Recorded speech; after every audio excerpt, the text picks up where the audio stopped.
¿Cómo están? Muy buenas noches para quien nos sigue en la señal de Televisa Querétaro este viernes en nuestra transmisión en vivo esta noche y a quienes nos sigan en streaming en nuestras redes sociales en todas las alternativas que tenemos en Magazine TV Querétaro, andresesteves.mx en nuestro canal de YouTube. Bienvenidos a esta nueva conversación, mesa de análisis con nuestra invitada esta noche en la mesa de trabajo, la doctora Marcela Ávila Eglenton, quien es la directora de la Facultad de Ciencias Políticas de la Universidad Autónoma de Querétaro, politóloga, una mujer muy interesada en las cosas públicas. Marcela, bienvenida de nuevo, qué gusto que estés otra vez con nosotros. Muy buenas noches, muchas gracias por la invitación. Comenzamos con, muy rápidamente, si les parece, si te parece, un análisis concluyente de lo que nos ha dejado el proceso electoral 2020-2021, que está por concluir.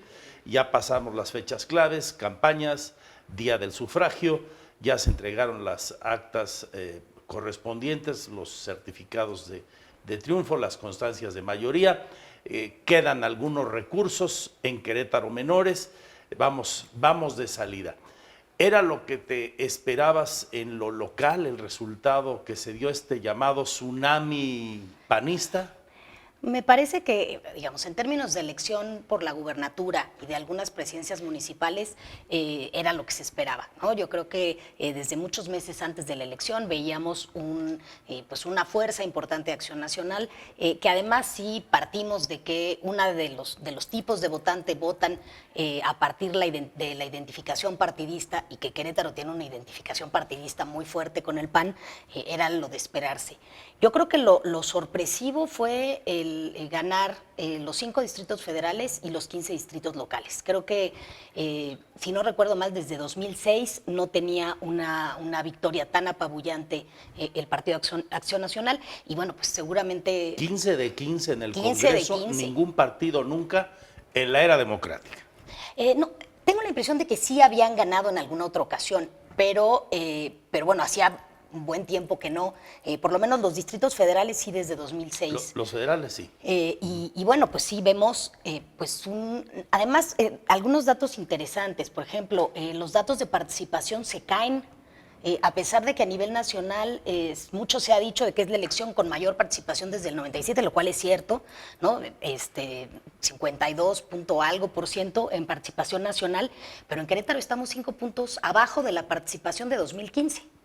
Lo cual, una de las explicaciones posibles podría ser que ante la inminente ventaja que se veía por parte de Mauricio Curi, pues mucha gente decidió que el costo de votar era irrelevante cuando el resultado ya se sabía, por supuesto. ¿Ya para qué voto? He platicado con varios actores del panismo local, la verdad es que ni ellos se esperaban una victoria tan aplastante.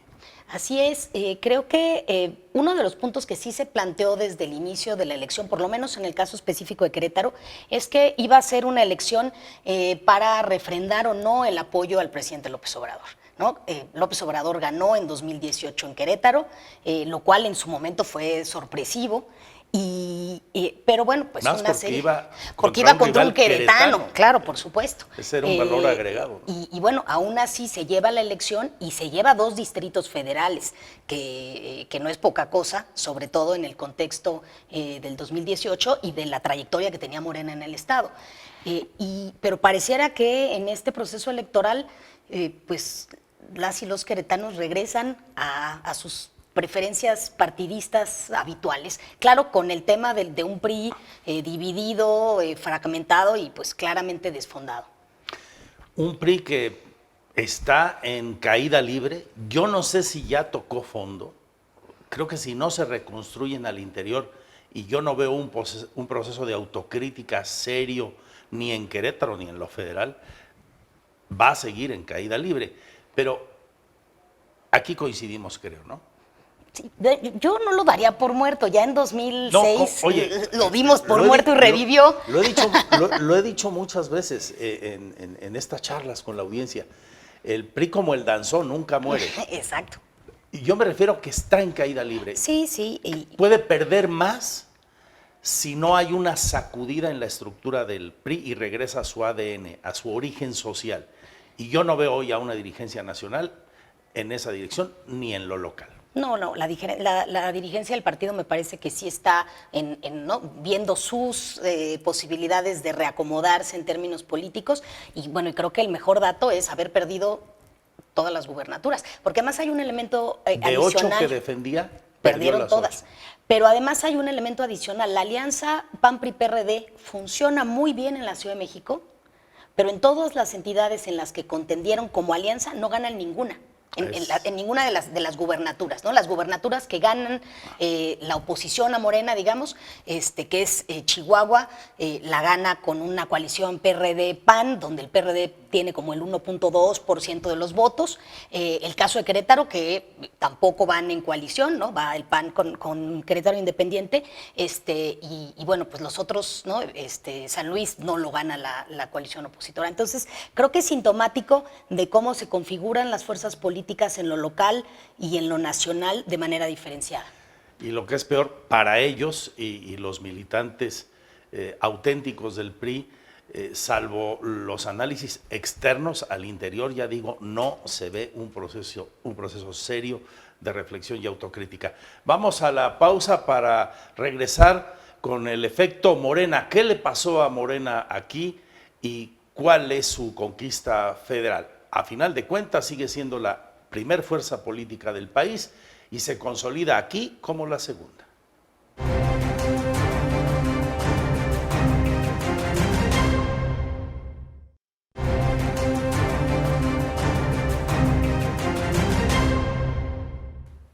Con la doctora Marcela Ávila Egletón, directora de la Facultad de Ciencias Políticas de la UAC, en esta reflexión. ¿Qué pasó con Morena en Querétaro? Bueno, a mí me parece que básicamente dos cosas. Uno, como mencionaba, las críticas o el descontento con la gestión del presidente López Obrador se vio reflejado en la votación local. Querétaro era de los pocos estados en los que el gobernador estaba significativamente mejor evaluado que el presidente de la República, no el único, pero bueno, sí había ahí un tema de evaluación de la gestión por parte de la ciudadanía y por otro lado también pues la cuestión, como mencionaba, de la identificación partidista, ¿no? Yo creo que por un lado fue salir a decir no estamos de acuerdo con la gestión del gobierno federal y por otro lado pues refrendar ¿no? o mantener el apoyo a que las cosas se mantengan como están, ¿no? Que a lo mejor no están perfectas, pero se podrían poner peor. Las clases medias que tanto desprecia el presidente son muy adversas al riesgo. O sea, justamente el cambiar de partido implica un costo alto o el tener un cambio radical implica un costo alto porque implicaría perder el lugar en el que estás, mientras que para los sectores más populares implica la posibilidad de cambio. Entonces, ese es otro elemento. Por eso, el tema de que las clases medias son conservadoras en términos de no tomar decisiones que puedan llevar a cambios importantes por el riesgo. En Querétaro, el partido Morena está deshecho, para decirlo pronto y rápido. La dirigencia estatal, en términos reales, en manos de nadie hoy, después de la debacle.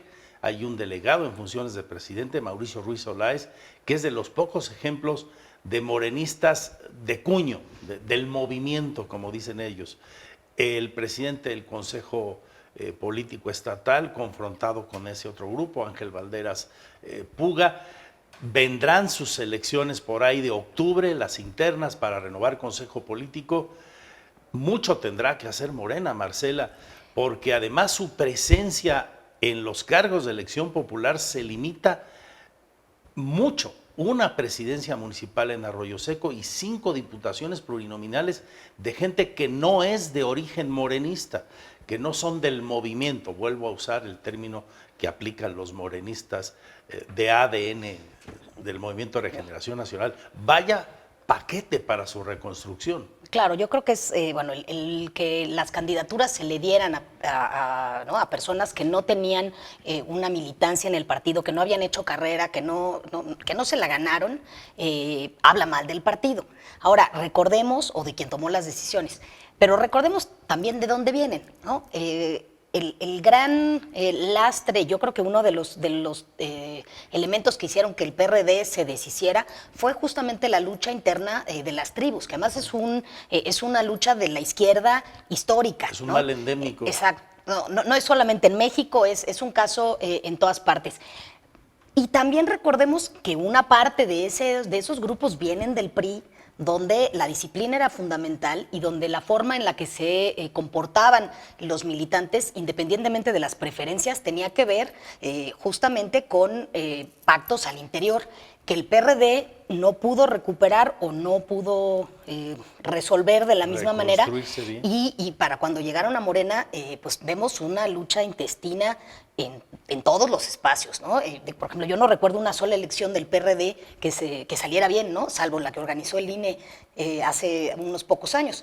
Pero lo mismo sucede con Morena. Los cambios de dirigencia, tanto en lo local como en lo federal, siempre terminan siendo un conflicto que, pues al final, a lo que daña es a la estabilidad del partido. Van a tener mucho que hacer de aquí a esas fechas para reconstruirse y la tarea no se ve nada sencillo, por eso que comenta nuestra invitada. Y ojalá que ustedes, participando con nosotros, regresamos en muy poquito para ver qué sigue.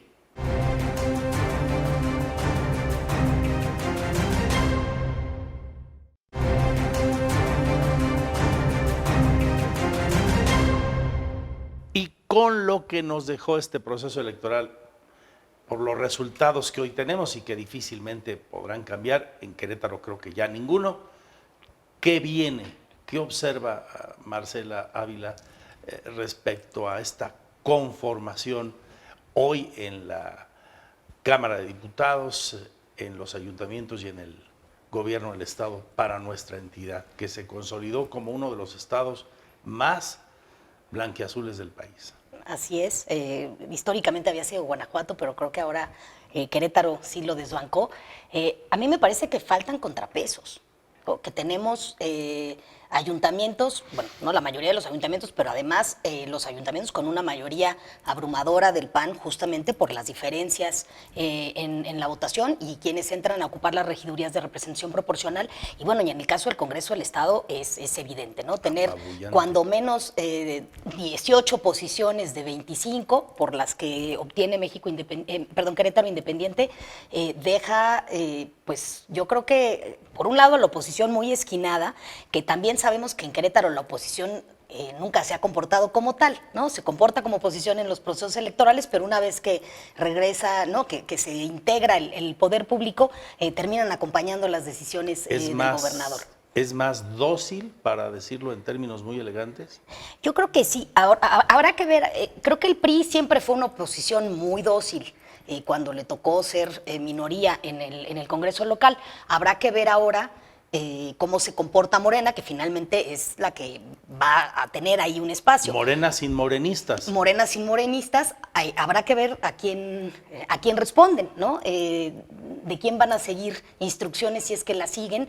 Y yo creo que pues la tarea que nos toca como ciudadanos de estar evaluando y de estar dando seguimiento a lo que hacen las y los diputados va a ser importante, porque yo creo que la falta de contrapesos no es deseable en ningún caso, bajo ningún color. Se vuelve peligroso, ¿no? Por supuesto. Un poder tan absoluto. Sí, porque no va a haber forma de que alguien le diga que no al gobernador, ¿no? Independientemente, ¿no? del presupuesto o algunas otras leyes que se puedan votar por mayoría, pero teniendo la mayoría absoluta en el Congreso local, pues lo que diga el señor gobernador va a ser ley literalmente, y creo que eso implica riesgos importantes. En un Congreso que va a heredar esta próxima legislatura, la 60ª, muchos temas espinosos, pendientes de varias legislaturas que no le han querido entrar a esos temas. Pensemos determinados aspectos de la defensa de los derechos humanos, matrimonios igualitarios, temas como la interrupción del embarazo. Difícilmente veremos entonces en Querétaro un debate siquiera, un debate abierto en el Congreso. Esos asuntos por lo que se ve, parecerían condenados a seguir donde están hoy, o sea, en la congeladora. Así es, sabemos que Acción Nacional son temas que no solo no le gustan, que le incomodan y que si no teniendo una mayoría tan amplia como tiene ahora, se mantuvieron en la congeladora, ahí van a seguir. Y quizá ahí la oposición pudiera ser no tanto los partidos que están en el Congreso, sino las organizaciones sociales que están exigiendo el respeto a los derechos humanos, porque además sí ya hay, ¿no?, en algunos casos, sentencias de la Corte que establecen que se tiene que legislar y que se tienen que resolver. Habrá que ver qué tanto la presión de la sociedad impacta en las decisiones de los legisladores. Soy poco optimista al respecto, pero habrá que esperar. Por lo que me dices, ante falta de contrapesos visibles, reales, en los partidos de oposición, que además se quedan con registro y presupuesto público, solo 4 de 11 que contendieron, a saber, PAN, PRI, Morena y Verde. Los otros 7, 3 tendrán voz en la legislatura porque conservan un escenario de partido nacional, el PT, Movimiento Ciudadano y el PRD, y párale de contar, pero ni siquiera tendrán presupuesto. Entonces, los contrapesos necesarios en cualquier sociedad, ¿de dónde podrían venir? Pues es que yo creo que o vienen de la sociedad civil organizada o no existen, ¿no? Yo creo que en las organizaciones o los organismos empresariales, las organizaciones académicas y, bueno, por supuesto, un gran número de movimientos sociales y organizaciones Pero los sociales organismos empresariales están siempre con el han gobernador, estado alineados con claro, el gobernador, con el que sea, de la marca que sea. Y seguramente en este caso no va a ser la excepción, porque además es un gobernador que viene de las filas del sector empresarial. Y por eso yo creo que más bien es la sociedad civil organizada que está empujando, como decías, los matrimonios igualitarios, ¿no?, entre otras cosas, ¿no?, los que pudieran por lo menos convertirse en una piedrita incómoda en el zapato. No creo que dé para detener las decisiones del Ejecutivo, por supuesto, ni del Legislativo, pero habrá que ver cómo también el gobierno, el próximo gobernador resuelve las necesidades y las inquietudes y las demandas de amplios sectores de la ciudadanía, porque una cosa es que hayan votado mayoritariamente por el partido como una oposición o como una crítica al desempeño del gobierno federal, y otra cosa es que lo acompañen en todo. Yo creo que lo que se ha visto en los últimos años es que en Querétaro sí ya hay un movimiento fuerte exigiendo además, bueno, que se cumpla con la Constitución en términos de derechos humanos, y que el PAN no le ha querido entrar, habrá que ver cómo lo manejan. ¿De dónde pueden llegar esos contrapesos? ¿Qué nos esperaría entonces? Lo platicamos enseguida.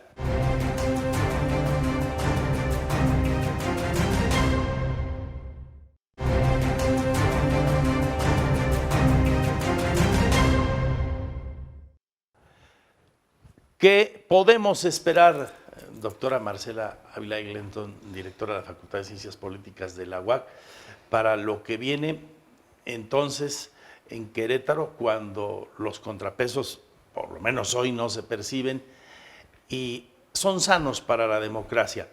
En otros tiempos, recordando aquel México de la democracia simulada, esos contrapesos curiosamente llegaban del propio gobierno. Así es.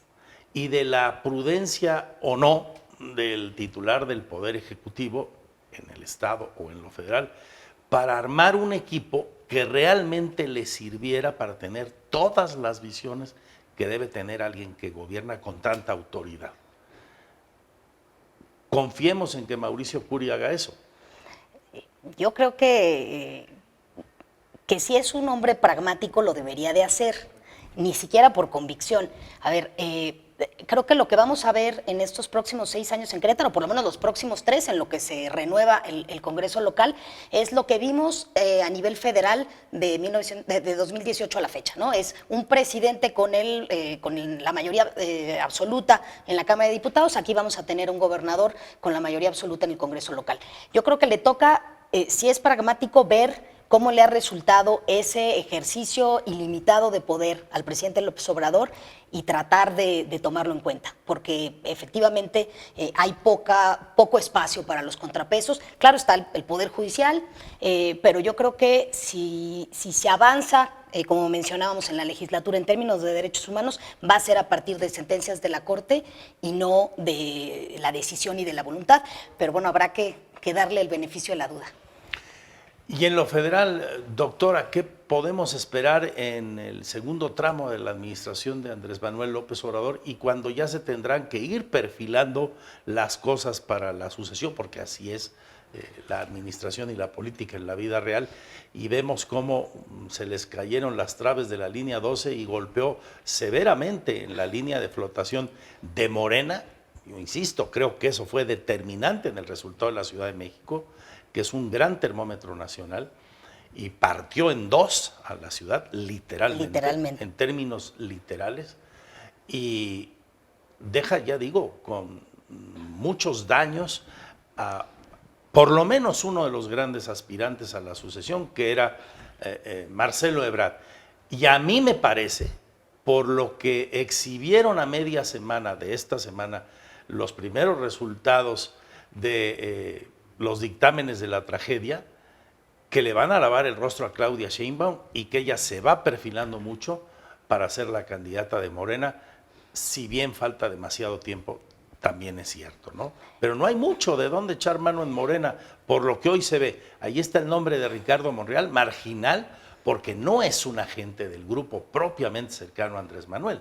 Yo creo que va a ser, muy interesante, lo vamos a estar platicando aquí quizá dentro de 2 años, pero a ver, yo veo claramente, ¿no?, las 3 posibilidades que se han mencionado, Monreal, Ebrard y Claudia Sheinbaum, pero también veo que la candidata al presidente es claramente Claudia Sheinbaum, él la formó, es parte de su equipo desde siempre, y además él ya dijo que, ¿no?, que viene por un cambio generacional, la única que implica un cambio generacional es ella, pero no veo ni a Ebrard ni a Monreal bajándose. Entonces yo creo que lo que vamos a ver en el 2024 va a ser a Monreal, a Ebrard y a Sheinbaum en la boleta por diferentes partidos. Habrá que esperar. Uf, qué buen pronóstico, muy atrevido. Ya, por eso digo que ya estaremos platicando, pero me parece que va a ir. Muy atrevido. Monreal, yo creo que en una de esas sí. Yo no veo a Monreal bajándose porque ha sido su idea desde siempre, y a Ebrard tampoco. Ebrard va a ser interesante verlo porque es un político, por supuesto, atrevido también, y a ver si efectivamente están en la boleta. Y mientras que se apuren el PRI y el PAN, porque en las infanterías de esos partidos no se ven hoy gallos para competir la Morena. Las dirigencias de los partidos son verdaderamente impresentables, diría el presidente. Marcela, muchas gracias. Y sobre todo, gracias a ustedes por haber estado en esta nueva edición de Magazine TV Querétaro, Análisis y Debate. A la hora que nos vean, bienvenidos. Si ya nos vieron, nos recomiendan, sería padrísimo. Cuídense mucho, sigue la información en todas nuestras plataformas. Salud y suerte, adiós, adiós.